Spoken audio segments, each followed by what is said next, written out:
This is about wireless lets me do it. Bam! This is Amy Alkon, and you're watching the Break It Down show. We have been busy working on technical things, but Amy is a champ, and we have worked our way through our problems. And here we are. We're doing the thing. We're doing a show, Amy. Yeah, you made me laugh so much already. And trying to fix all my problems. So usually I do that for people as an advice columnist and Yeah. science-based problem solver. But I appreciate the other way. The olden times, the advice columnist, that was a good show once a season, right? Like whatever the show was, there'd be the advice columnist show. Has that gone away? I don't think that's in the modern TV show world anymore. Well, here's the problem. And I had Hmm. to end my column after 25 years. It was syndicated. I was in 100 papers. And the papers, they started dying off like old people in a nursing home where there are a lot of diseases. And it's like, then there were 10. And I realized I was financing my column. Like I was paying and not making money because I was paying an editor. I Right. mean, it was so crazy. And it's so sad because I love my readers and it's just the thing. So that's why, because there are no newspapers, and we're at the point where people who are, I'm 59, so people who are younger, there are all these things that they don't even know about. What's a video cassette? What's an answering machine? Yeah. So Yeah. and newspapers like, oh, I remember those. I've seen my grandpa read one. Right. And and here comes Bill. The whole idea behind an advice columnist Hey, how are you? is I got some echo now with Will. Hi. Uh, I I'm like gonna this shaped head. It's hot. I like it on this. But we're echoing. I'm gonna put Will on mute because he's got an echo. But what I was gonna say about the advice columnist thing is it used to be that several people held that job. And now everybody can blather all they want, and so you get advice from everybody in the whole world, and it's not always particularly good or thoughtful, and it tends to be very singular in its direction, and again, not very helpful. Well, I'll tell you, I started out giving, I'm echoing now. Are you hearing me echo? I hear it in my own ears. That is it bad? And should I stop talking until you fix something, or well, it's Keep no, it's talking. not You're echoing. good. Okay. I'm gonna work on fixing I Will. like how I didn't quite notice that. Okay, so the thing is, I started this out by accident. I'm kind of a prankster, and I was living in New York City, and with two friends, we decided to give free advice on a street corner in Manhattan as a joke. Now I made a sign because no one makes it as badly as I do. Free advice. The advice ladies present free advice from a panel of experts, and we had all these things like nail biting directions. I mean, I hadn't even taken psychology in college, but then people started asking us serious questions, and I thought, oh my God, this is so irresponsible. I don't know anything. And so I am just a nerd, and I read through all of psychology, and I was horrified. Oh my God, Freud, he just made stuff up. It's really appalling. And I discovered Albert Ellis, who started what's called rational emotive behavior therapy, which is one of the two brands of cognitive therapy. His is, I think, the best, which is basically using rational thinking to solve your emotional problems, that you're disturbed because you're thinking rationally. And he was very influenced by Epictetus, one of the Stoics, who said, it is not events that disturb us, but the views we take of them. And so I started, so the rest of the story is someone wrote a story about us in the New York Times, got cut down, the photo got taken away. But I'm an enterprising person. And so I ran with that, and I used it to get us a deal with De Niro, a newspaper column, a book deal. One of my partners, it turned out, well, our partnership collapsed, but we still had the Daily News column. They didn't want to write it. I wrote it, and then I syndicated it to other papers. And over the years, I got increasingly science-based. Oh, and Albert Ellis, actually, I met him, and it turned out he was a fan of my column, which was one of the two great reviews in my life. I've gotten the other is David Zucker, who did Airplane, telling me I'm funny. It's just like, thank you. And so I've always been very offended by, other than the two biddies, and I met Ann Lander, she's wonderful. I met her briefly, but, they're just like sort of like grandma giving advice, and you knew that. But all these other people who rose up, I just thought, how dare you? How dare you just start pulling it out of your ass? Because so much of what we think, is our intuition is wrong. Look at the science, and it tells you something different. And also, it's for about since about 1998, I have increasingly put an evolutionary foundation into my column. And that's, we live in this modern world, but we still have ancestral era antique psychology driving us that's often mismatched. And that can help us understand our behavior and also not, for example, demonize men. I mean, there's so much that would be solved that, men like to look. Well, yes, because if they didn't, the planet would be populated by cockroaches and not people. And so, hi again, Will. Hey, glad to be back. We're glad you're back. And I think that's really important. I really am just offended. There are all these people giving advice, and I'll see stuff they say and think, well, no, that's not true. Yeah, welcome to the show, Will. Thanks for hanging out with us. We got the echo part fixed. We're aces today, man. It's Friday. We're doing great. That whole Can I say a thing that people consider sexist and horrible? Well, you remind me of the guy in my extreme nerd meetup group that I call Hot Bald Guy. Well, thank you. Yeah. You're welcome. That's really my life goal. Being bald, they say, is actually a sign of being very manly, like high T levels. You probably played sports. I may just be using this defensively, but right. I mean, I've had the same haircut since I was 18, and it's a very simple one. Oh, really? But see, to me, it looks like a man is very comfortable with himself, that he's not doing the thing where it's like, he takes like the 3 strands of hair, paste them across my head. And it's that, the being comfortable with yourself that's hot. Well, yeah. Nice shaped head. I feel the same way about you. As read the first part, I'm not really like looking at your head shape or whatever. But I'm actually not naturally bald. I mean, in high school, I had kind of long plaited hair, and I dyed each strand of it different colors. And I did things like put little golden bones in it. And the point of it was just to be kind of provocative. Like Caucasian girlfriends loved it at the time. My mom and their dads hated it. But eventually, when I started applying for jobs and so on, that wasn't really all that much of a plus. So I just shifted to what at that time in Chicago was kind of the Michael Jordan bald head. Like a lot of guys would just shave their heads, and it takes 30 seconds once you get used to it. So I've kept it ever since.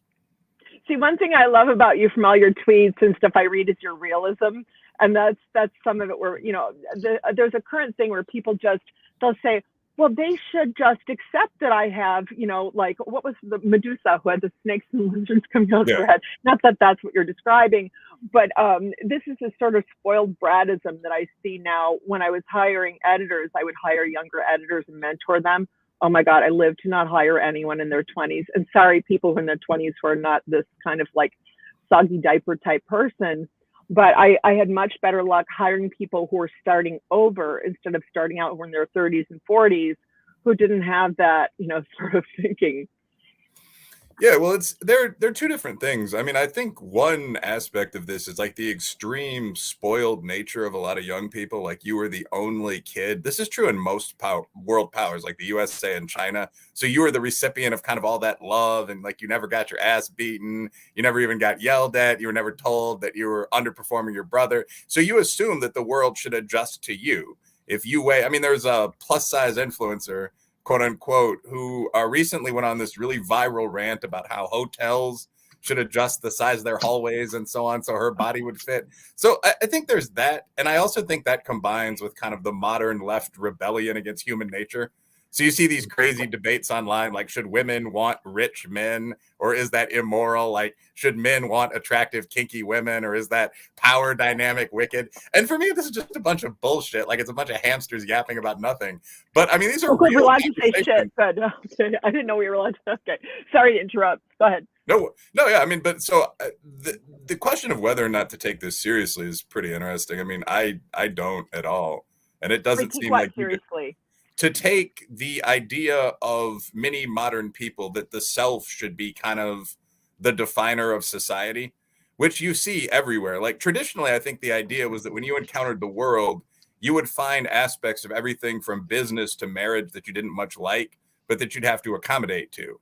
And I think that the attitude today is more that when you encounter those things, they should be changed to benefit you. And this has real impacts, like even during serious things, like under COVID-19, the constant mantra was just one life, right? Like we'll lock everyone down, we'll cancel every high school dance, we'll ruin every small business because 5 82-year-olds might be saved. And I think that a Right. traditional generation of leaders would have just said, no, I mean, it sounds terrible, but people die. You can't stop the progression of the world for a very small number of people. And I tend to incline more toward that mental path. You know, you make a good point. We used to have adults in charge who would just say, no, you're ridiculous. Go away. And it is this narcissism. I was going to say the me generation. And it's really amazing. And, you know, this idea that everything should be reshaped for you, for your comfort. And that if you're not comfortable, it's some kind of social crime. Oh my God, I spent so much of my life being uncomfortable. And it motivated me to change or to make things better, to realize, you know, I needed to act with more self-respect. You know, that's my book that I wrote, the ckology book, you know, where I didn't have friends until I was 15. And then I moved to New York. And when you're like that and you get friends, you cling to them like a rat on driftwood. And I was a suck up. And I thought, other people don't get walked on like I do. And I looked at them and I thought, wow, I wonder if I behave with self-respect, like basically if I imitate my boss and these other people I saw, you know, if maybe I would get treated differently. So I did that repeatedly and I was scared because I was this, you know, suck up who didn't want to not be liked. But, you know, nobody chased me out of the cafe with a broom when I said, I'm sorry, but my whatever is something or other. And I'm not that big of, you know, someone micromanager. I'd like 2.5 ice cubes, please, in my water. But, you know, and that's the thing. And not having that narcissistic attitude, you know, allows you to become more of a person, I think. I tend to agree. Yeah, I don't know if I'm supposed to have a question here. I actually do have some. I mean, Pete invited me to do this show a while back. And so I read some of the Advice Goddess columns and so on. Generally full of solid tips for people. I guess in terms of that, like, well, the first question is, what do you have to do to be an advisor? Well, that actually is a worthwhile question. What do you have to do to become an advisor or a life coach, an influencer of people? Like, do you think what now? Oh, sorry, go ahead. No, I mean, like, do you think that there should be some kind of baseline credentials there? Or is it just you seem to be doing well and people come to you and listen to what you have to say? Well, I'm not for government intervention in things. Generally, I'm a libertarian, and you know, and so that means there'll be some level of, you know, I mean, real con artists. I see all the time people that others respect, and you know, and I'm writing 2 horrible medical books right now. Not medical for, you know, the medical industry, but for people to understand 2 areas of our medical care that are not evidence-based, and to understand what the evidence is so they can ask for evidence-based care. And so, you know, I don't have any kind of credentials to do that, but that's precisely why I'm the person to do this. My credentials are that I've been schooled informally by an epidemiologist since like 2009, who's yelled at me and scolded me and taught me about how to vet research. And then I'm transdisciplinary. A lot of professors aren't. They have to narrowcast, most professors. That's why I didn't get a PhD. Albert Ellis actually advised me not to do it. Greatest advice I've gotten.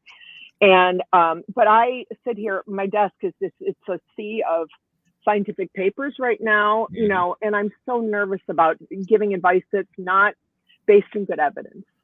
And then I see these people, they just say stuff, or they read. You can't just read one study. You have to read a body of work and know the researchers behind it. There's so much. And, you know, in newspapers, you know, people who report on science, they maybe moved over from reporting on the Kardashians yesterday. They're not trained like they used to be. And then I'm also very different in that, obviously, I've fucked in 2 book titles. Someone criticized me on Twitter for, you know, I can't remember saying shit ton or something like that. Like, you know, it's like, you're going to be really unhappy with my book titles here. The first one, the one before this was Good Manners for Nice People, will sometimes say fuck. The fuck thing is just an accident, keeps happening. But anyway, you know, where like that there's just such a lack of any kind of founding, and people don't know that. And people get followings because they market themselves well. And the truth is, I just don't care enough about that. And like vis-a-vis, like reading all the, here's how I read scientific paper. This is me reading a scientific paper. I'm really serious and terrified that I'll get it wrong. And so you just don't see that in other people. And so that's, I think, why there's so many basically charlatans out there, including the people, oh, they have a PhD and they're respected. Yeah, really? You know, I don't respect them. That's a great So point. The transdisciplinary thing. I don't know if you guys know Judith Rich Harris's work, but she I wrote the do. I love her. Yeah. yeah, she wrote the nature assumption or the nurture assumption, and she destroyed that whole branch. Matter of fact, the guy that kicked her out of Harvard, she won the award with his name on it afterwards. And That's so awesome. That's funny. yeah, That's so it's so awesome. great. That's so great. Well, C.S. Pinker is a supporter. So that's the thing. I don't think I don't have some kind of like science daddy who's gone like, hey, look at her. You know, you know, I'm not saying, oh, is this my work equivalent to hers? I write on different things. When you're not pigeonholable, when you don't write on one subject, you're a little bit harder to follow. You know, but she's an example, and there are others. There's a woman named Vera Wild, who I've become friends with. We respect the same guy, the same epidemiologist. We both learned from him, and she's so good. She's so good, and you know, but I don't think that a lot of people they're just likes on things. Yeah. They just they don't care enough to do the real investigation. That takes, by the way, longer time than you get money for, like by far. Yeah. And that's part of the problem. I'm a moron financially, and you know, I wish I were a gold digger because it would have worked out really well. I was always like, oh, you know, I don't need to get married or anything. I'm like, couldn't I have been some rapacious woman, like finding a billionaire? I mean, I dated guys who were really wealthy. I just didn't care. So. Yeah, there's a lot there. I mean, you really would have to go for the first husband, you know, take half, and then you're permanently secured. You can do whatever you want. That's so gross. And you know what? I'm so opposed to that. In New York, with one of my advice lady partners, you know, we didn't have money, and so we had this idea to put an ad in New York Press, which was a wonderful paper, and it was in the classifieds, which was amusing dinner companions available. Two beautiful, creative women, you know, will exchange dinner for witty conversation. You buy dinner, we provide the rest. So we didn't want to, you know, take anybody for a ride. We were really clear on, look, we're not going to pay. We'll just talk, and then we're going to leave. And so, and it allowed people to make a choice instead of, I'm not a scam artist. And so, by the way, I want to point out, because I think you guys like this, note my plastic straw. breaking all kinds of rules here. Living on the edge. Yeah. Totally. What fixes that plastic straw is putting it in a plastic bag and then having some man take it and dump it in his truck and then put it in the dirt. I wanted to. There's a thing that you can do, and this is crazy. People don't believe this, but even as a layperson, you can read Supreme Court decisions, you know, and you can inform yourself. You can go on to, for a small amount of money, go on to JSTOR and read basically any academic paper ever written, or Google Scholar, and you can become comparably educated to a lot of people by just simply getting into the literature. I mean, that's the first thing you have to write a paper, right? Is to have a lit review. And if you've done the lit review, guess who your peers are? The people who've also done the same work, right? It doesn't make you a PhD, but it does make you something more than a layperson. There's actually oh, sorry, go ahead. No, there's actually a pretty important question that I would ask both of you guys here, which is, do you think there's any inherent value to expertise? Because, I mean, as opposed to, like, what you guys are describing is basically just IQ. Like, I think either of you I don't think it's that. Well, I don't think it's that. Like, I think I could sit down and read most academic papers and have a pretty coherent idea of whether I thought what I was reading was brilliant and interesting or just bullshit. And I've actually looked at the writing in entire fields like Black and women's studies and just thought, well, most of this just seems to be crap. Like, you begin with the conclusion that communism is good or whatever, and you just work backward from there. Or you argue that everything that exists in society that you view as negative is due to, like, your demon force, like the patriarchy or whatever. But I guess the question that I'm asking is, like, do you guys think that there's an inherent value to being trained in something that's not really technical, like psychology? Or could most intelligent people have pretty much the same level of insight on that? And I strongly think B. Like, I think intelligence and aggression would be a much better predictor of how useful your commentary or your advice would be than actually, like, having a degree in sociology. Okay, I want to divide. There's a division here.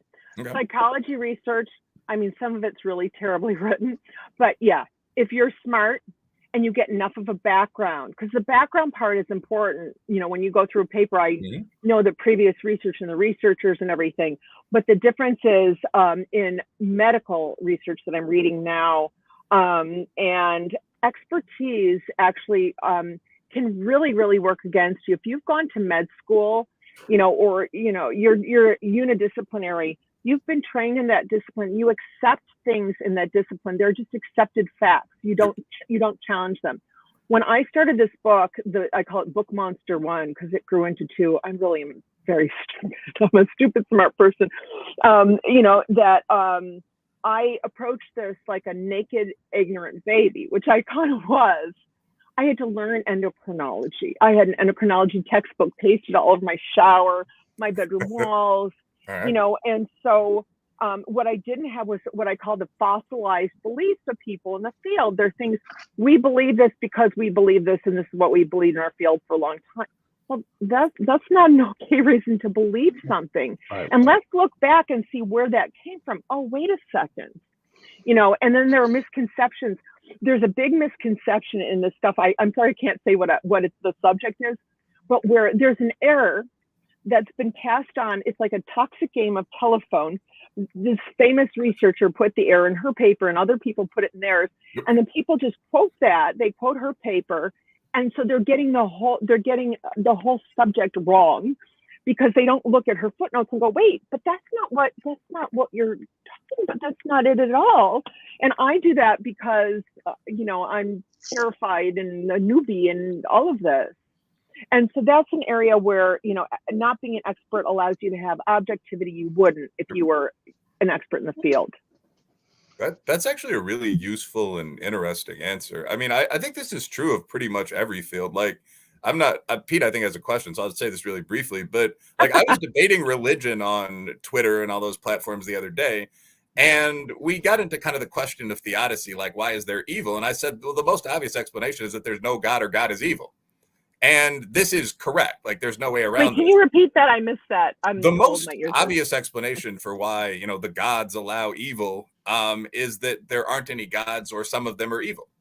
I mean, like, it's what are the limits of the box? Like, if you are a Christian and your starting point is, I believe I've been redeemed by the blood of the Lamb and so on, you cannot accept that your God might not exist or might be bad, might be on the other side of that, you know, heavenly dispute, because that would mean you're not a Christian.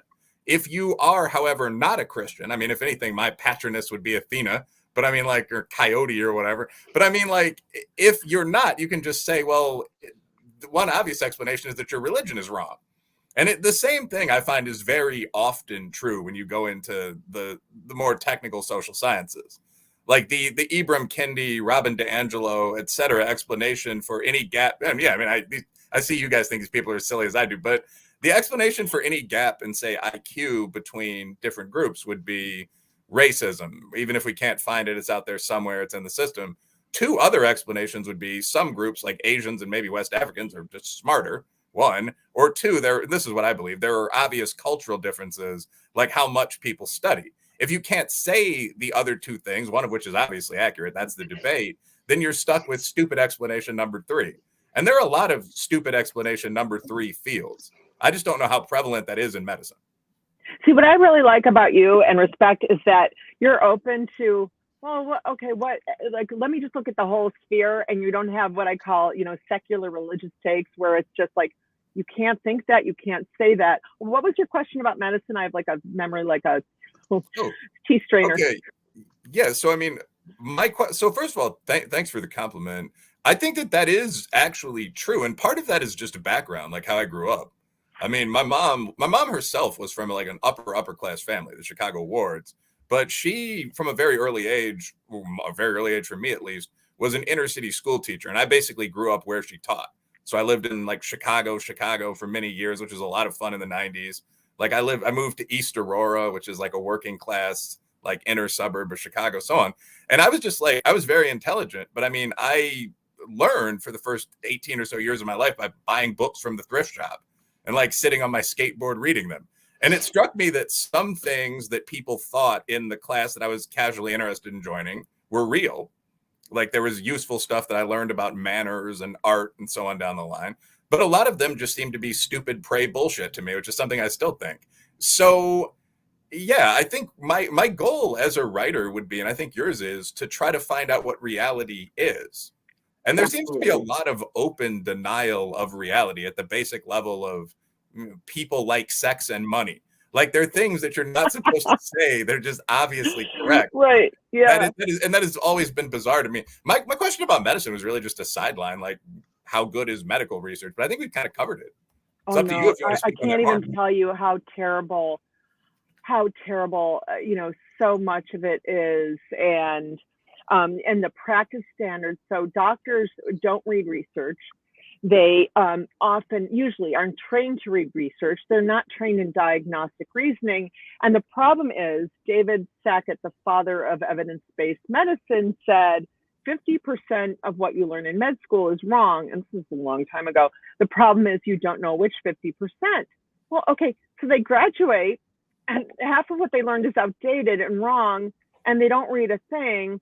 And so people, they'll say to you, oh, doctors are sociopaths. They're just in it for the money. I go to Kaiser. I have a male gynecologist. He's a nice man. He just wants to deliver babies. He's like a lady whisperer. He can tell like what you're feeling and everything. He's like, want to see ultrasound? I was like, yeah. Wow, bowel. That's like the 405 freeway. Sorry, that might be too much information. But so he's not some greedy sociopath. But what he goes by are practice standards that tell him, here's what you prescribe. And because they're not able to read the research, and nobody's vetting the practice standards, unless you're a weirdo like me who takes this stupid book on, and so that's the real problem, that the research is flawed. Nobody figures it out, and there are a few people who will figure it out, but then they're sort of ostracized and you don't get funding. So this is what happens in medicine. If you're not studying something that's already believed, it's hard to get funding. And also, and I'm a libertarian, pro-business. I'm not some, I hate pharmaceutical companies. I take pharmaceuticals. I'm grateful for them. But, the pharmaceutical companies will fund certain kinds of research. And if your research is going to find something or does find something that you're not going to sell their drug, well, you're not going to be funded. And these big medical societies, they are funded by the pharmaceutical companies like the American Heart Association. Look at the list of like the people killing Americans, like companies with processed food, and so, this is the problem, that there's too much, there are perverse incentives everywhere. True. Just this week, the ALS community had this big meeting trying to get this experimental drug out of like the stuck mode and going forward.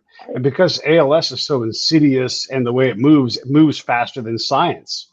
And so all of this, the reasonable normal methods of trying to like plod along and go through, that doesn't work for ALS because you're dead within 3 years for the most part. Okay. Well, all of these scientists looked at all the people of ALS who all showed up and were all speaking out and activating on Twitter. And they said, hey, fuck you. It's too dangerous. We're not going to let you do it. And they're like, our community is now destroyed. Thanks. Now we're all going to go. And they all just backed away from Twitter because now they have to go recover it because a bunch of people who know science can't listen to the people who are like, what you're saying doesn't matter, right? The speed of your science is slower than the speed of our disease, our affliction. Well, see, I have to, oh, sorry, go ahead. No, I was going to say, and so because of their inability to adapt, we're basically in the exact same spot for all intents and purposes as we were when Lou Gehrig was diagnosed in the early 1930s. This is our mid 1930s. So the same spot, right? Because we haven't been able to advance. And here we are, we have science, we have all this technology, and we had a chance to inch forward possibly at what really is minimal risk, but the science community and the businesses, they can't handle it. See, I just realized this is one of those cases where, Amy, shut up because you don't know about this drug and the situation. I just had all these things come to mind, like there's something called publication bias, where research is held back if it finds that it kills you or doesn't work as they say. And so because I don't know this is I told you about this when I used to be on this public radio show all the time, and they stopped having me because they asked me about global warming, and I said, "Oh, I don't have an opinion on that because I'm not a climatologist, and that's complicated. I don't have a physics background, so I basically don't have anything of value." And don't you think, like, the polar bears, like, I don't know, I don't comment on that. Ask me about anthropology, or I'll tell you, I'll give you an answer.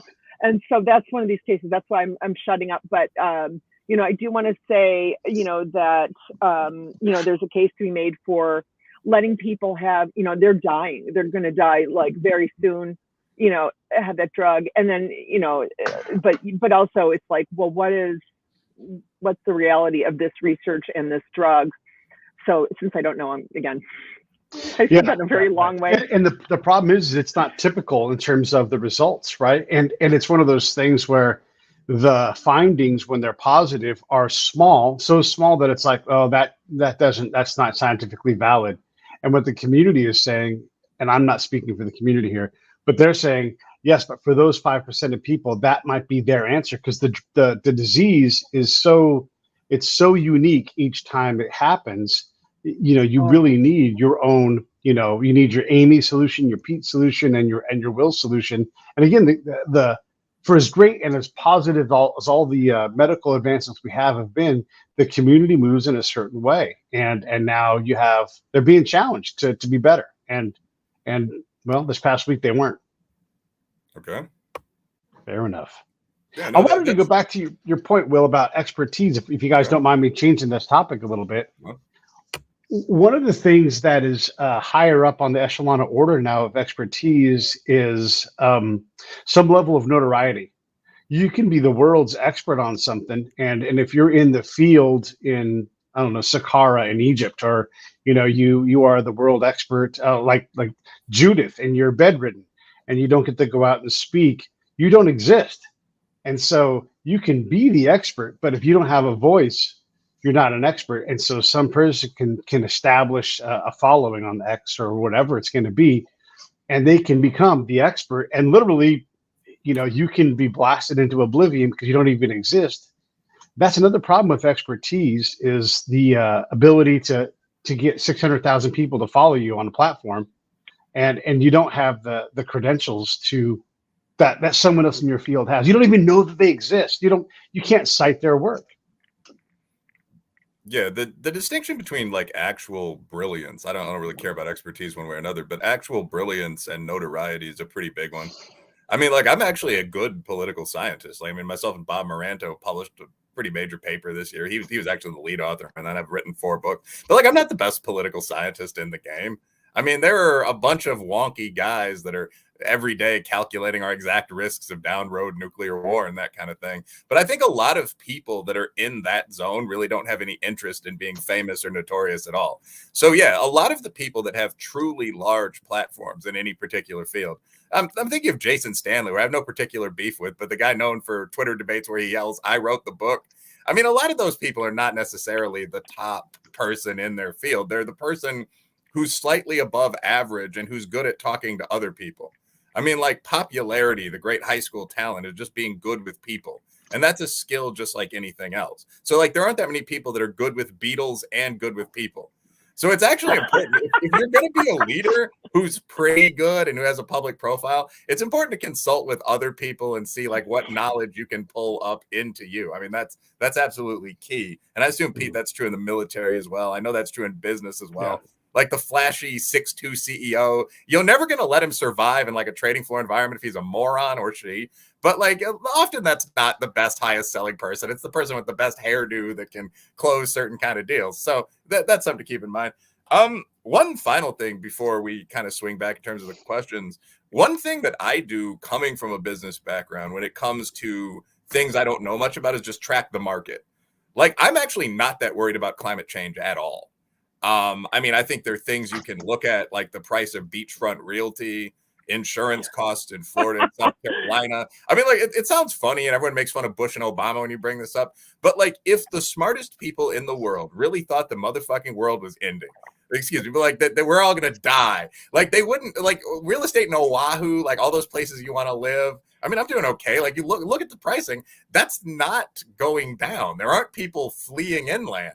So, I mean, there are ways to predict that. What you do see happening as a sort of an investment tip here is that stock in companies that do things like make seawalls, seed clouds, even make paint, because we're going to have to do something about our roofs and like the lack of green space in cities. That stuff is going up dramatically. Like that's worth buying into.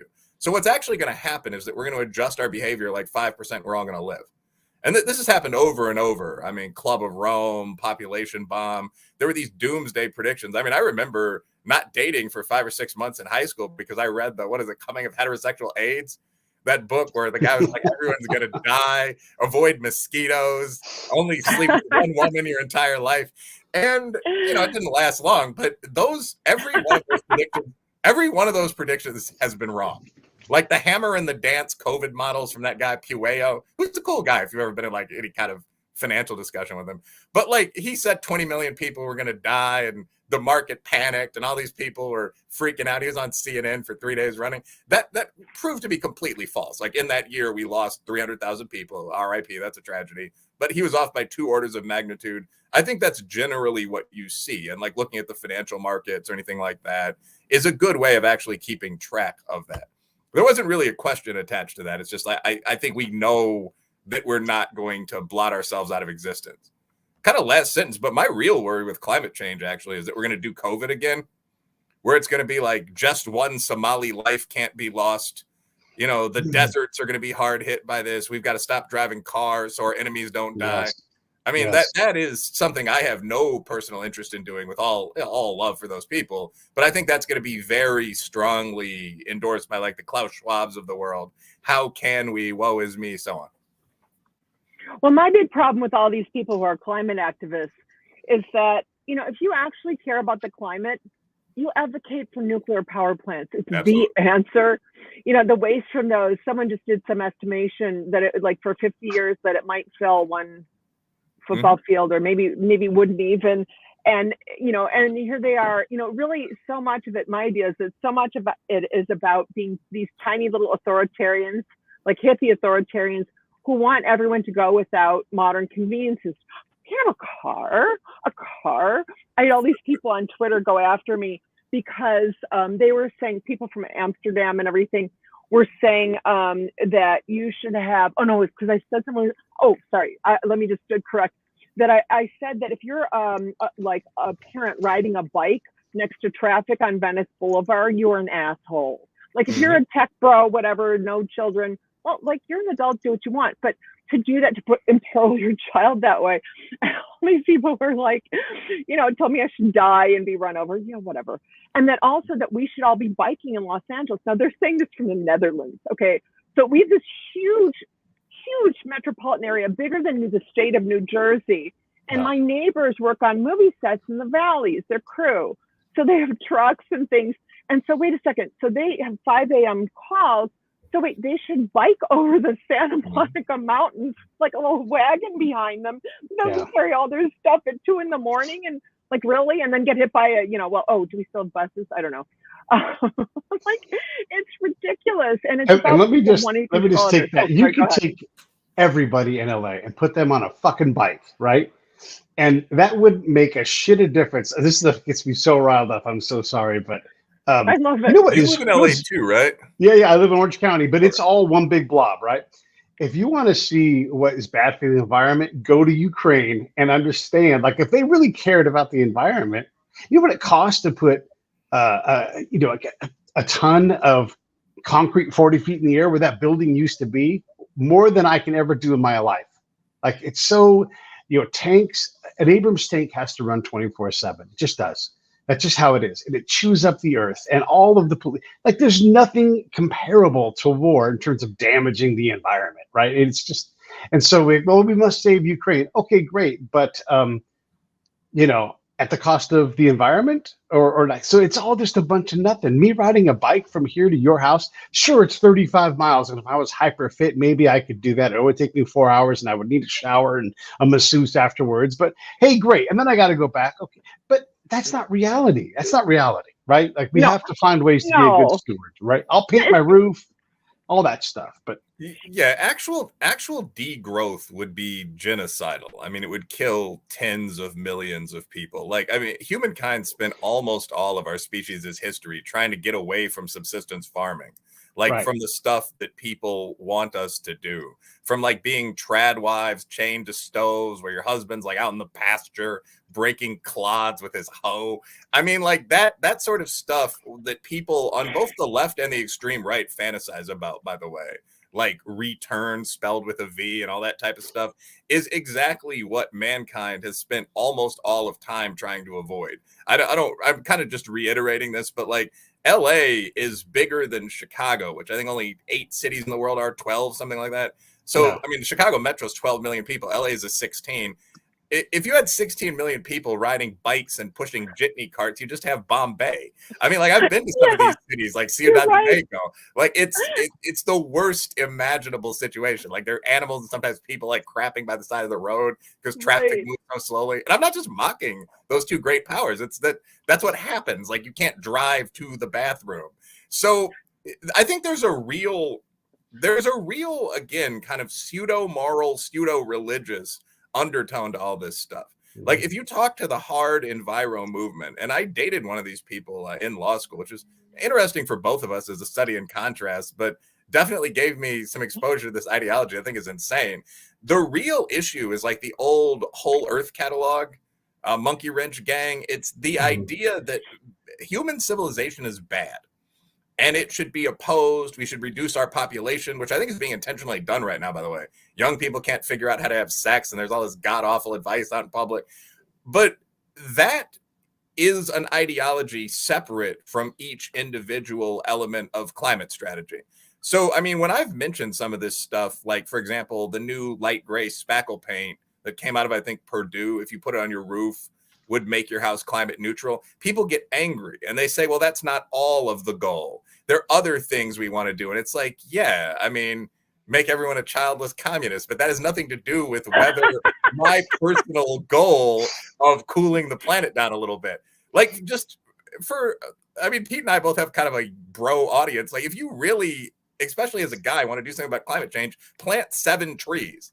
Like that offsets your climate output for the year. Like all this has been published many times before, but if you tell it to hippies, they just don't want to hear it because the real goal is like, no unshaven white people or something. So that's the problem. Control, authoritarian control. And yeah, and I'm 59, so I'm wearing an evening dress now, and I wear this as day wear everywhere, to the drugstore, to pick up my prescription, and I am not riding a goddamn bike. Yeah. And people think about like a mom with her kids and grandma in a minivan. What's she gonna do? Like she's gonna have one of those like 10-seater bikes. I mean, it's crazy. We have modern conveniences. If you want to live the hippie lifestyle, I'm not. No, not doing that. And these things of like paint your roof, these are meaningful solutions. They don't want that because you know what? Then they have nothing to complain about. They have nothing to cry about if there isn't this sort of, oh my God, the Cassandra, the Paul Air, like the world will end, in 28 days. And it's like, I'm still here. Yeah. And I want my refrigerator and the air conditioning and to get around in motor vehicles. And could I please have a flying car? I mean, go away. You want to live in a tent and, shit in the backyard in a hole. How about it? Not me. I don't think a lot of people, like we've both talked publicly about like dating and this sort of thing. I don't think a lot of people fully understand everything that would mean. Like deodorant and shaving your body hair. And this is true for men too. These things just started in the past 50 years. And I don't want to return, to the older standard there. So no, we don't need to, everyone doesn't need to be riding bikes for 8 hours a day before like cooking their 4-course starch-based meal. And, this idea, I think that people like to feel that they live in a time of apocalyptic meaning, to steal a line from the leftist writer Hockey Mod Booty. And this isn't just on the left, which I shit on all the time. It's also on at least half of the right. Like the other day, I just posted some basic growth stat to Twitter, and it's like, okay, I'm on the right when it comes to business and all this, but let's shut up about this, boys. Like in terms of income, tech, women's and minority rights, although I probably shouldn't have led with that one for this audience, but just a bunch of other things. Like the world's gotten better for the past 300 years. And people just refused to believe this. Like they were saying the statistics were made up or that things were better in the 1950s because there was less racial conflict and all of this, which is an odd position. Oh, But like no, really? all of this kind of stuff, Insane. like you want to believe that right now you live in the most challenging time ever. So these little fights that you're doing, like gluing your hand to the glass frame of a painting, have real meaning, but they don't. They're just irrelevant, time wasting nonsense for the grown-ups in the room. Yeah, no, you're so right on all of this. You know, these people doing this stuff, it's really about, it's narcissistic. You know, here I am, I've glued my hand to the painting, rip their skin off, pull them off, you know, Van Gogh, hi, we want, you know, we don't care about you. Just, you know, I mean, it's just so ridiculous, the stuff that they're going through. And the sex thing, by the way, a lot of this has to do with this pernicious stuff put out. I like gross. But I'm really for just the science-based view of men being told not to be men, not to have any kind of sort of sexual aggression. And I don't mean like, you know, you rape like the lady in the grocery store, but like if I'm on a date with someone and they say, you know, and it's going, you know, sort of well, and we're kind of, you know, into each other. Oh my God, don't ask if you can kiss me. Just kiss me. Ask. It's like the least sexy thing. Or now, and I'm 59, I've seen this thing now where men are not sexually aggressive at all. And yeah. I'm not, let's say, not a prude. So I've had sex before the first date. You know, where you go out with them and it's like, okay, well, you know, and I flirt and everything and nothing happens. And I think reasonably men are afraid because there's all this expectation, women are supposed to be men's equals, but that because women are higher in a trait called agreeableness, you know, they're less likely, that's a sort of a pleaser personality trait, you know, and it's harder for them to say no. Well, that doesn't mean you shouldn't learn to say no. And a guy's not responsible for deciding maybe she doesn't really mean yes. You know, and believe me, as a person who was like a complete doormat for a number of years, you know, you go, oh, I'm a doormat. That's kind of not working for me and bad things happen. Okay, now I'm going to stand up for myself. You know, so that girl, Aziz Ansari thing, that was like such a like awful thing done to him because he didn't rape the girl. There was a door. She could have left. She didn't. Okay, so I understand why women don't because I've been that woman. But you know what? Then you go like, that wouldn't work out so well. I think next time I'm gonna like, you know, grow a pair. Sorry to use the male analogy, but you know, and I'm gonna say no. I'm leaving. I'm not into this or whatever. You know, live and learn. But you don't like now this thing of like publicly shaming everyone, you know, for not doing anything wrong, and then they have to like recover that from their career. It's really terrible. Yeah, if I can comment on that, because I don't know if Pete had a comment too. But no, go ahead. No, I would agree with that. I mean, to me, the test of something when you're talking about philosophies and all that is whether or not they work. So a lot of stuff that I see that comes out of college and kind of the inexperienced upper middle class, and this goes back to Marxism, and I'm just going to rant about the same thing for the entire interview. But like a lot of this stuff, like fourth wave feminism is another example. Like people have these ideas, like men and women are exactly equal and almost entirely the same. And certain things that don't involve recognizing this are thus wrong or evil, especially if there's a difference in quote unquote power dynamics. So, and I think that this is where and by the way, I'm not going to totally blame women here. There are a bunch of things guys are doing, like the lack of basic athletic training, military training, the lack of fathers. Fatherlessness rate is like 50% in this country, 38% for whites, 70% for blacks. So there are a lot of basic things. The whole like fuckboy, like text culture where people don't know how to approach women. Just, do you want to go to Serafini at 7:30 Saturday? Like it's totally lost. It's guys sending these texts like, hey, big head. So there's a lot more ambiguity in the game. You know, drugs and gaming all day and so on probably don't help. But anyway, blah, blah, blah. A big element of this, though, is, like guys will openly tell you, like young male mentees will say, like, this is the Me Too era. Like, I'm not trying to get charged with rape. Like, I'm scared of some of this stuff. And it seems to me that there's a very small cadre of women that are pushing this stuff. Like every time I've asked online and just asked some question, like, as long as it's done in a coherent, aggressive but gentlemanly way, like, do you want men to approach you? Women say, like, yeah, 95% of the time, like, I'm pretty. Why wouldn't I? See, you probably have sane women following you, and not so much of these women who are, very influenced by, that have just gotten out of college, and that environment has been so pernicious. It started with the Antioch rules, where you have to ask for, can I like lick your what? Yeah, can I lick your nipple? Like they give examples. I know. Oh my God. Right. And so, this is where this has come from. But, I would say a lot of it too, there's this denial of evolved sex differences, Yeah. And that's such a big thing. Like, men evolved to want attractive women. Women evolved to want men who are able and willing to commit and have the ability to provide. And so whether or not you want a boyfriend or want to be married, that still is built into you. It's built into me as a woman, even though I never wanted anybody to, I always felt like, don't marry me because if you want to leave, I want you to. This is so insulting. You'd have to stay beyond when you wanted to. And so even though I'm like that, I still want that. And a great example, this guy, John Marshall Townsend, my friend, did this research where, or maybe he wrote about it, I can't remember, but where women, who had one night stands, who wanted nothing to do with the guy afterward, who knew that, woke up the next morning thinking, does he want me? Like, will he call? And they wanted nothing to do with him. Hang up they on had him. that. What? Right. So Yeah. they wanted him to want them because that's how we are. That's how we evolved. So we have a species again instead of, a bunch of cockroaches running the earth.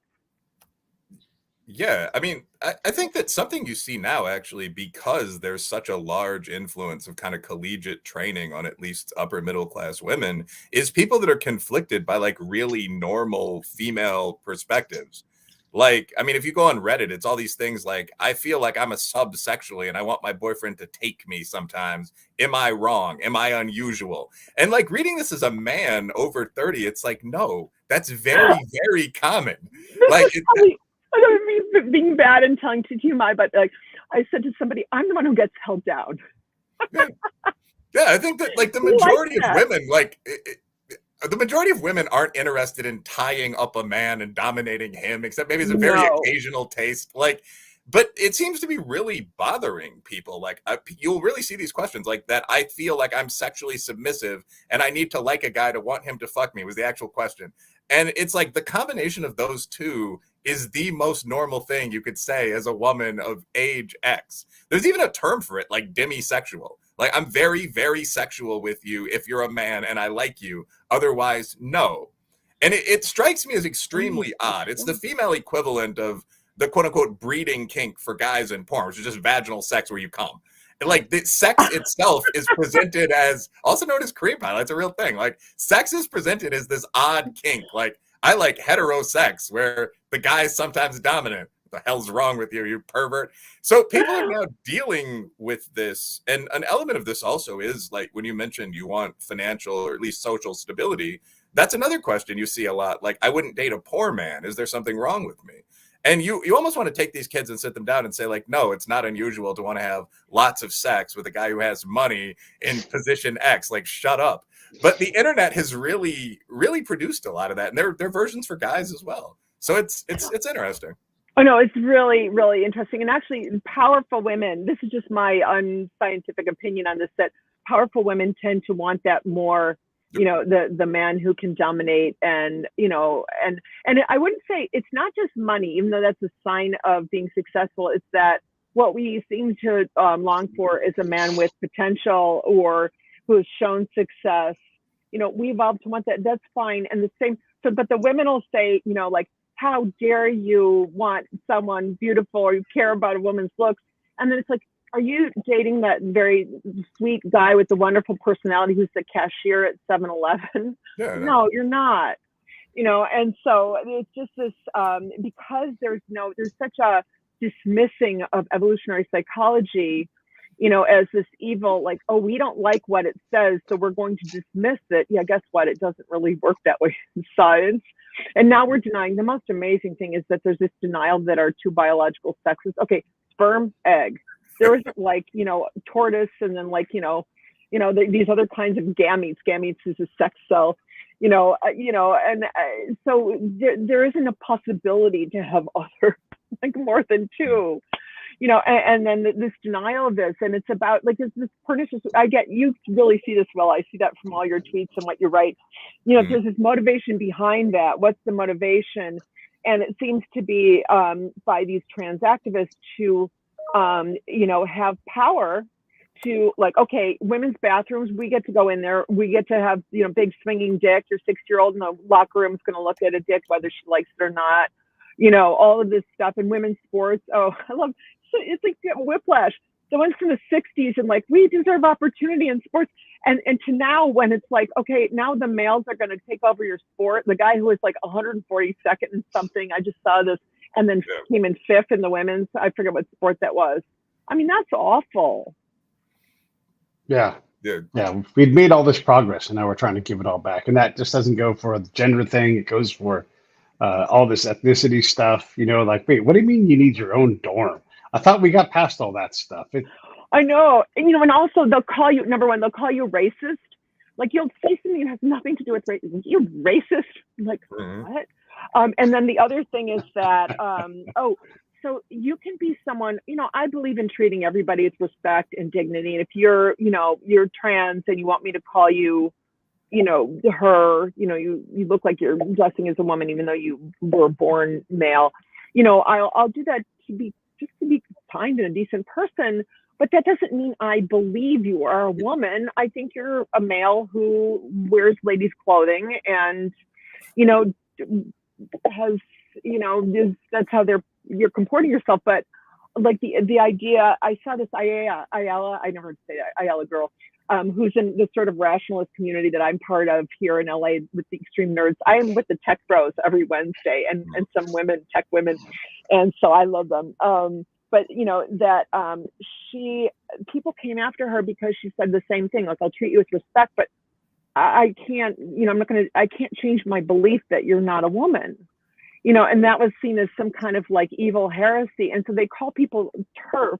Yeah. Me, first of all, I'm not a feminist. I'm a humanist for all, fairness to all people, not just like, if you have a vagina, I'm on your side,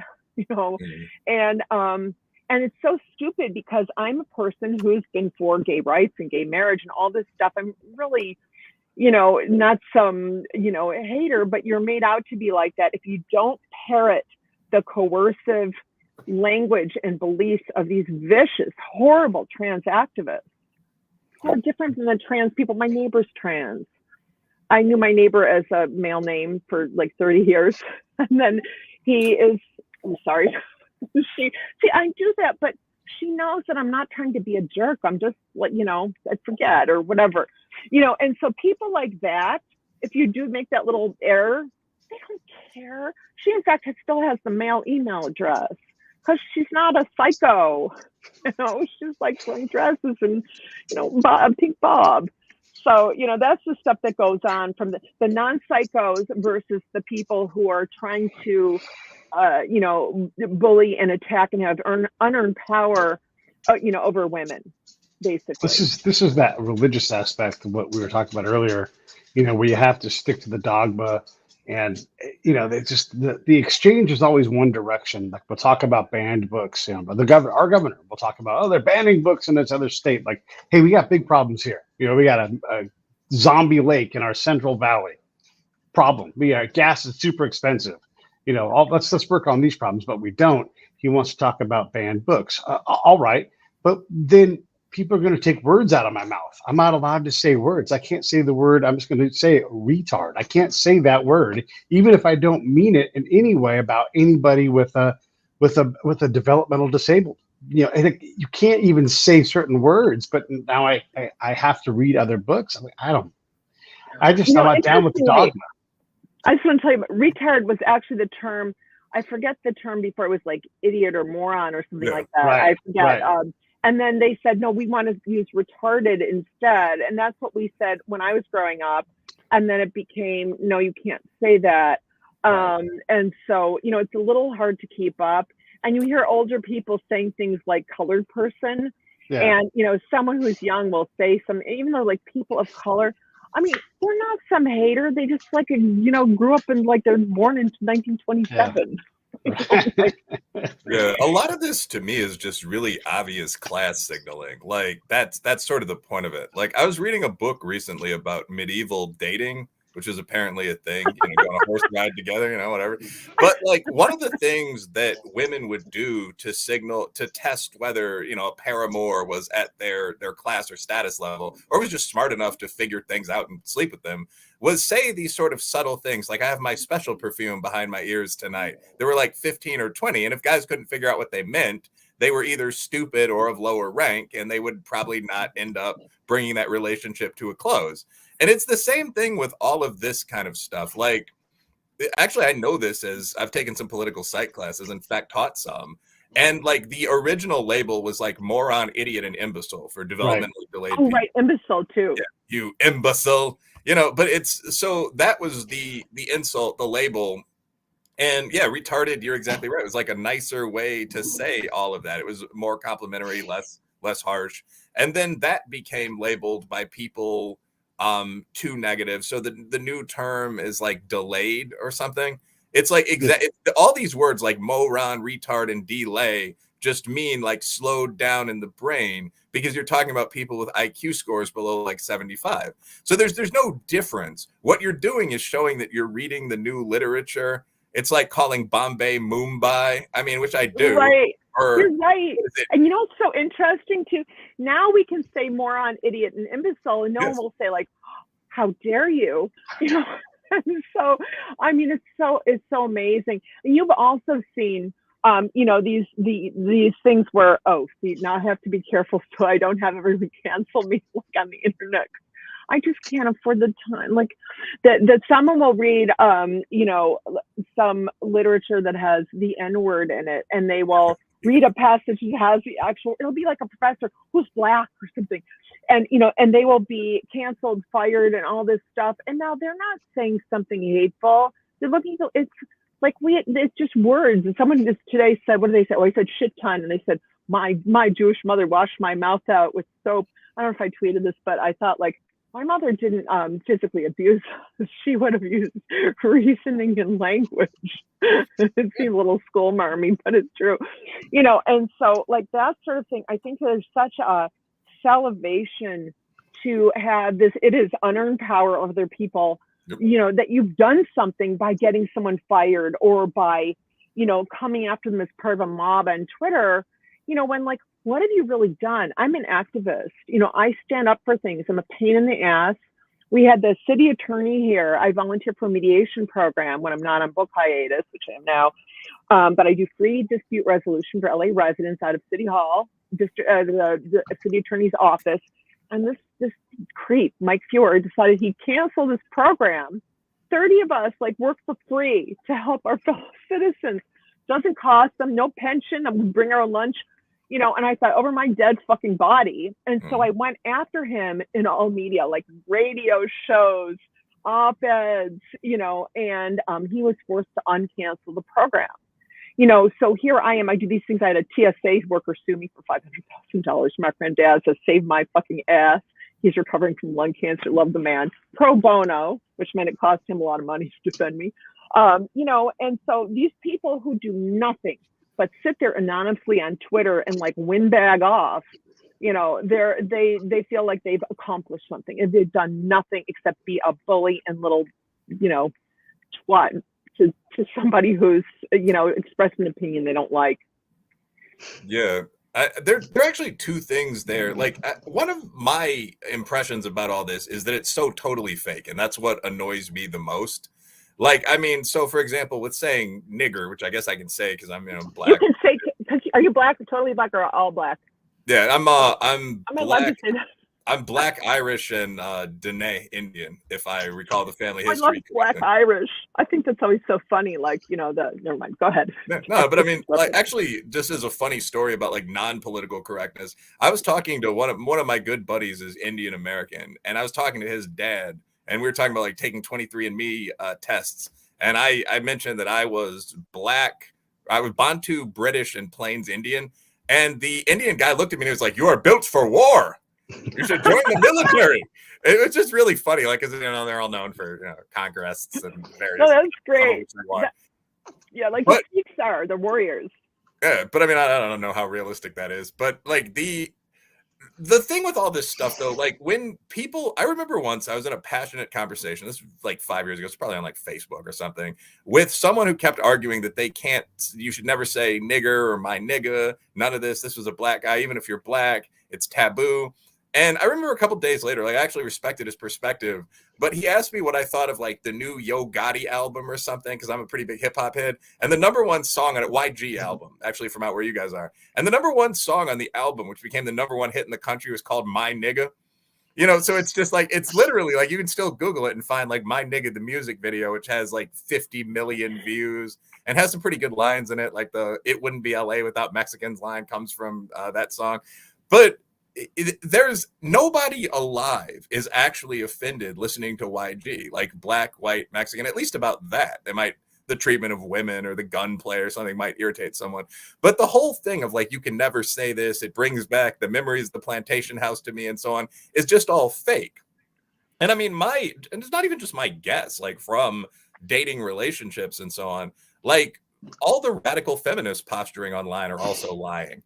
I would never do that with a man. Like, it's not true. It's the same thing for all the MRA types that are saying, I would never treat a woman like a lady. I would never get on my knees for a girl. It's like the first woman to actually accept your date offer, like you would offer to marry. Like none of these people are real. So that's the thing that's irritating. Like people are propounding a philosophy that really has potentially negative impacts, but almost no one lives by that. Like almost no white liberals that talk constantly about diversity actually are going to move to Harlem. It's just the most pretentious public statement of the non-true.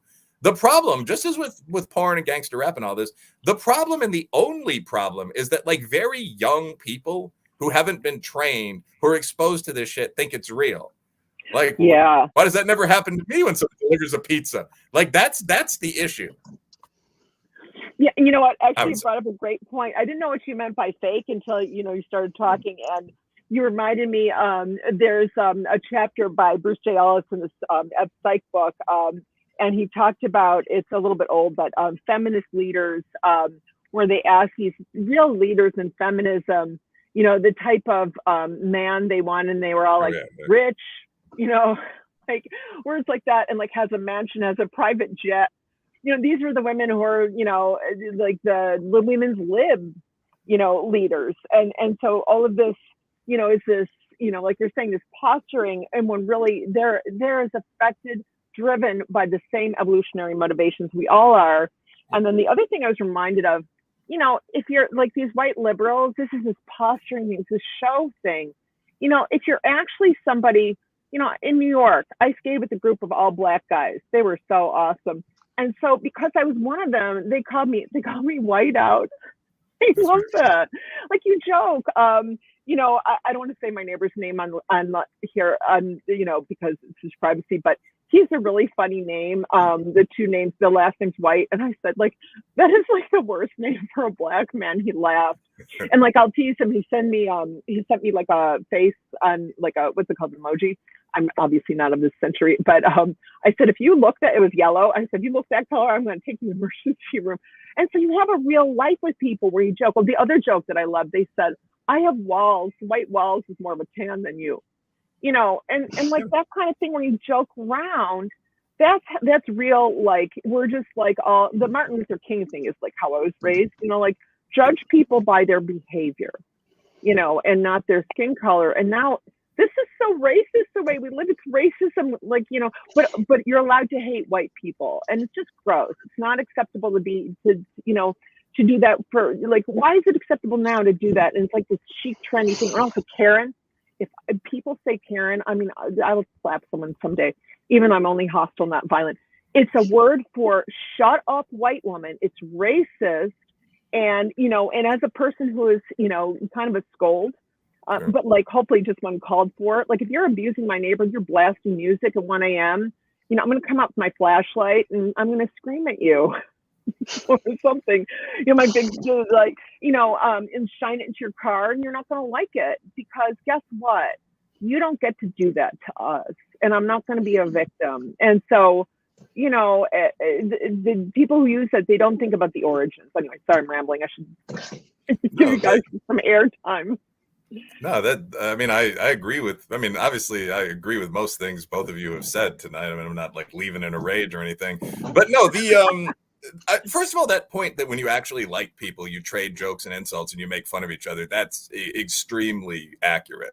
I mean, like I posted an example online a couple days ago, but I was in the locker room playing basketball at like the local, like, rec center, men's place, whatever. And one of the guys who was in there was a black guy, and he asked a group of people, "Hey, what's 10 inches long and white?" And everyone was like, "I don't know, what the fuck are you asking? What?" And he was like, "Nothing." And everybody started cracking up because obviously you get it. It's just like a dick joke for the other team. But like, it's that sort of stuff is actually totally wholesome. I mean, not to like keep giving these examples, but when I was in high school, I had a good buddy named Marcus Jackson. And we both played like pickup park league basketball in Chicago and Aurora. And very often audiences would refer to me as Sunshine and him as Midnight because he was this really dark dude that was slightly taller than me. And then I would like come out at the same position. So all that stuff, like today, that would create some kind of outcry. Like all this stuff at like volleyball and basketball games where someone apparently like makes an ape hoot noise or like, you know, accuses a French player of being gay or throws a banana at a black player. I would never endorse that kind of thing, but that is far less serious than the teasing that you would see at any Chicago high school game in the 80s or 90s. Like it's just a ridiculous level of like, we're going to find the ape grunter. We're stopping students at the door. It's like, Jesus Christ. I know. You know, actually, and when you see, I can tell, I have a good sense on who's psycho and who's not. So I was at Kaiser picking up my medication the other day, and the security guard there, I talked to everyone, like, I mean, everyone. And I came out and I said, "Hi, how are you?" And he was very, very black. He's from Ghana. I like, "Where are you from?" I asked that, you're not supposed to say that anymore. But I held my hand up to him like, "Look, we're chocolate and vanilla." Like, you know, you can say stuff to people who are not of this sort of like, we're from the academic religion of like, you know, here are all the things you can and can't say. Oh, fuck off, really. You know, and if you, what I've done now, like I'll stand up for people because I can, because I'm so used to doing it that, you know, the idea that you cancel me, like, it's not unexpected for me to say like, what is this crap, you know, and people, you know, I'm not an academic. I don't know, you know, I don't have to worry about that. And so, you know, it's important for those of us who can do that, you know, emotionally. I have the emotional capital, the social capital, you know, I don't have the financial capital, but that also means that you know, you'd be really dumb to sue me. And I'm not going to defame you because I wrote for newspapers. I know the First Amendment stuff, you know, and so, you know, people need to really realize that so many people are curtailed and that we really need to stand up for someone being mobbed, you know, and for, you know, against the anti-free speech, totalitarian, tiny little totalitarian bullshit. Hey, let's do some final thoughts. This Friday, we're working too hard. Okay.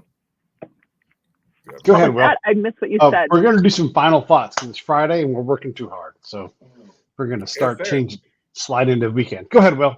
Yeah, fair enough. I mean, so Amy, thanks for coming on and enjoyed talking to you as I assumed we would. My final thought, I guess, is just a condensation of mostly things the other two participants have said, but it's important not to deny reality. With all of these questions, like, do men and women enjoy sex and money? There's a very obvious answer. And this is also true when it comes to most of the things that you see in the social science fields I work in. And there's not really that much more to say. Like, if people are consciously telling you things that are obviously not real, like there are some women out there with 9-inch penises and there are in fact 3 sexes, the average intelligent layman, which is how we kind of started this conversation, talking about the advice goddess columns, which you should check out. The average intelligent layman is going to be able to use the same skills that make juries possible and journalism possible and interdisciplinary journals possible to say, well, no, that's just bullshit. It's clearly and obviously not true. If a woman is an adult human female, then that's not real. So when you feel that kind of instinct inside yourself, don't suppress it. Like, it's very, very often correct. And it's always a good idea to listen to your first mind. And so I guess I'll finish. This is like when someone says, "What's your favorite movie?" In my head, it's evacuated of any. Actually, I can answer that blazing saddles. That's always my answer. But, so I'll say something I told somebody on Twitter the other day from my book, and it's something I've learned, and that is your feelings are not the boss of you. And so you can be afraid. It's important to identify your feelings so you know what's holding you back, what your fears are. And so say that you're afraid to approach someone. And so classic Albert Ellis rational emotive behavior therapy is, well, what's the worst thing that could happen? Well, will the grounds, open up and you'll be like a claw will drag you under? No, the person might be rude to you. Well, okay, will that kill you? No, like lightning won't strike you. So, okay, you might be a little bit humiliated. All right. So, and you're afraid to do that. Guess what? Tell your feelings to fuck off. You've got your fear identified. Go fuck off fear and go talk to that person. And maybe you'll be all stumbly and it'll go poorly and everything. Okay, well, here's the way to look at that. Small win. You were brave. You went over and talked to the person, and like, how cool is that? You were better than you would have been yesterday and were yesterday. And then do it again. Okay, maybe it still sucks. Okay, keep doing it. And as you keep doing that, you can see that your fear was stupid. Like nothing bad happens, and you get better and better. And the way to actually do this is just fake it till you make it. No, this is where science comes in. Fake it till you make it. Like for me to do that, I have to not dig my nails, sit up straight, remember to talk from my diaphragm, all this stuff. And we have this, it's like a whiteboard is our working memory, and it can hold like a few items. And basically, you trying to remember all this, it just goes to shit. So what I say instead is to impersonate your way to the new you. So when you're doing this the first few times, think of someone who's very confident. I used to use my boss, Kathy DeToro. She could tell you anything, like your cat is dead and like it'll be okay. And you believe her. And so you can hear me talking differently. And by the way, I'm a terrible actress. But what you do is you put on their whole persona, and then you're not you. So if you get rejected, there's this little secret of you're just you pretending to be them. So a little airbag. But it helps you have the affect of somebody confident. And as you do that more and more, you get bored with being them. You just do it as you. And so this is the evolution. And so part of the problem, well, I would guess that you guys would both agree with this. People want things to be instant. Well, they're not instant. You have to work a lot and go through a lot of that sucks. Somebody was mean, it's horrible. I feel bad, but more and more and more, and keep doing it. You have to, habits are made by repetition. Don't let yourself out of it. Keep doing it. And that's the way you can actually change. That's the message of my book on ckology, that your emotions, you affect your emotions with your actions, and your actions affect your emotions. Bidirectional. So repeatedly act like a confident person, and that's how you transform. You'll be like 20%. I'm still 20% loser, where I go, oh, I have nothing to say. No one wants to hear me. I should leave. And then the other part of me goes asshole. I like to say that because then I laugh. But asshole, you worked on this. Don't be an idiot. Shut up. Sit down. And usually when that happens, I was at a dinner and this happened where there's silence, and I thought they're all thinking about it. You don't know anything. Nobody had anything to say. They're all smart people, and somebody talked. And so that's the reality. Just accept that we all as humans kind of suck and are, fuck ups, and, it's just a human condition. It connects the other people to be kind of well, I'm humiliated, I'm afraid. And then just act your way out of it. I love it. All right, stand by with you two, and I'll say goodbye to you in a second here. Hey, thanks for watching the show. I really appreciate it. Right here, you can subscribe. Please do that. It makes the show grow. Hit that notification bell so you know which incredible guest is coming up next. Down below is the PayPal link. You can put a small subscription in. That is an enormous help. All that money goes right back into the show. And then right up over here are the next episodes you should listen to, curated by yours truly.